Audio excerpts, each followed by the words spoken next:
attending online Educa, and what I've really enjoyed thus far is sort of the evolution of the delegates from last year. When I was here last year, mobile was even more in its infancy than it is today, and just to see what 12 months can do for the attendees and their opinions, their thoughts, their questions has been incredibly interesting for me. I'm actually very much looking forward to what another 12 months might bring as well.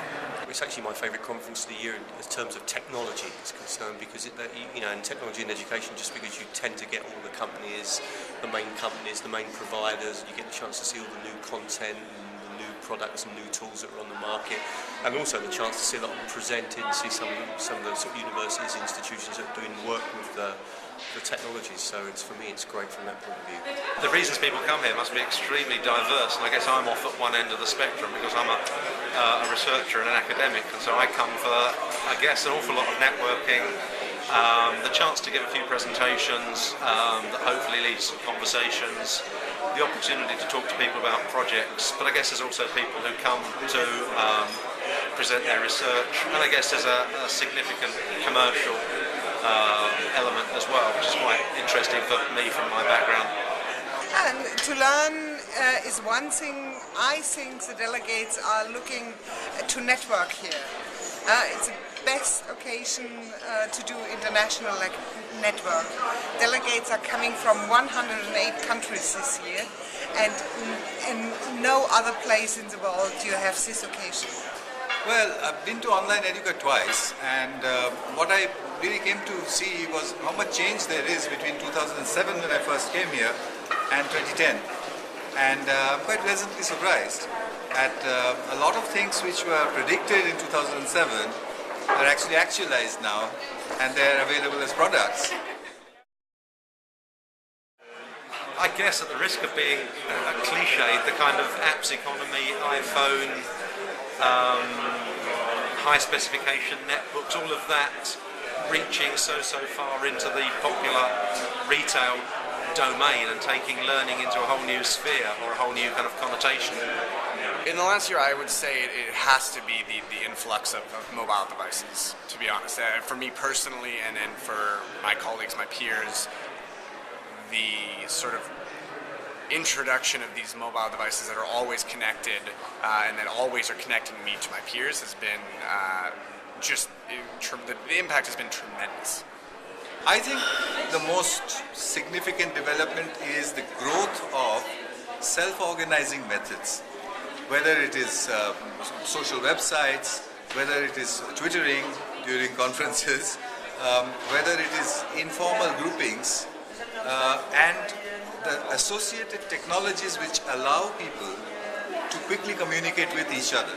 For example, the way in which you're recording this is an example which didn't exist 3 or 4 years ago. The use of social networks for educational purpose. I think that we are changing the paradigm from the paradigm that the teacher teaches and the student learns to a paradigm in which all people is learning from everybody. That's a funny question, but because I think it goes in fashion. I think what you're seeing a lot now, though, a lot of interest in this is the whole idea of distance learning. I know it's been around for ages, and I've dabbled in it myself, but I've noticed in the last year, and I've noticed here, that there's a lot of interest now. Any of the distance learning tools like Illuminate or Connect, or I was just looking at one called Evo today from a university in France, and you see a lot of interest in those tools. So I think that's the current fashion, tool at the moment. It's this year, definitely.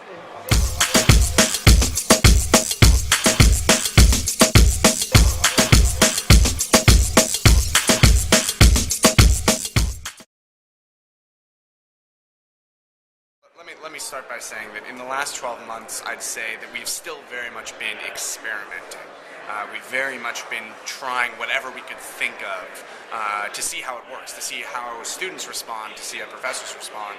And personally, I think that the challenge that lies ahead in the next 12 months is harnessing what we've experimented with and seeing how various applications, various technologies, specifically with regards to mobile, actually help the academic experience, actually engage communities at institutions, rather than just sort of, trying things just to see what happens. Surviving the economy or surviving the economic downturn, which is interesting because certainly in my work we're seeing renewed interest from the networks and the publishers about viable business models around mobile learning. So maybe this is all happening at just the right time. Just that I think maybe the public sector will have to engage with it in a way that it hadn't expected to. Now, with the educational cuts that have taken place at university, I'm involved in technology within my own department, and the challenge is going to be there's going to be big cuts, and we're going to be looking for new ways of using technology, particularly to try to connect with international communities and look at other ways of actually providing learning through distance learning, particularly video conferencing, class, video recording the lessons, lecture capture. So I think the challenge is really going to be one of money and looking at ways of making a smaller budget go further. To find a brighter possibilities to realize learning, not only to speak about, to realize it. Well, I think that is, regarding the social networks, I think it's very important to make the most of it. I think that we are starting to use social networks for learning purposes, but I think we have to improve on that. And I think that is very, very important also to invent new tools to improve the scenarios for the serious games. I think serious games is a fantastic tool. I think that it gives you the opportunity to recreate day-by-day situation. I think that we have to improve in cheapen and make a better quality for that scenarios. Getting an acceptance from the regular system about two things. One is that this kind of learner actualized education is actually education, that it can be certified. The second thing is that the establishment has to understand that formal traditional education is probably reaching its breaking point. Maybe it's beginning to break. And therefore we need to move quickly. Oh, it depends which learning goal they are going to. For my personal learning, it's at the moment our social media tools. But this is not only to learn, it's also to connect and to stay in touch, to network finally. I would say it's a toss-up between my iPhone and my iPad. For actual education, for actual learning, I'd have to say the iPad. I really sort of enjoy the ability to look at that big screen and be able, the ease by which I can read documents and share documents with people. So if I had to choose, I'd say the iPad. I use the Google G1 phone. It's a bit outdated now. I should be shifting to the G2, but I'm waiting for the contract to run out. I love my G1 phone, except for the fact that its battery doesn't last. I think there's a long way to go with battery technology, but other than that, it is a fantastic device. It's a device which 10 years ago people, if they had seen it, would have said was magic. I run a website that's quite well known. It's called teachingtrainingvideos.com, and on that I use a tool called Camtasia. It's all completely free. I'm a massive fan of screen capture software. I absolutely love it and I use it all the time.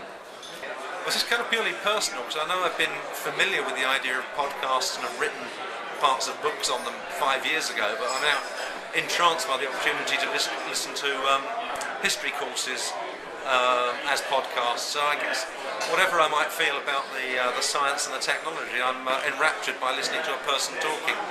Probably, as everybody, I would love to learn from my mobile device also, and I think that we are improving on that, but it's not being easy because of there is not a standardization of all the tools and all the environments.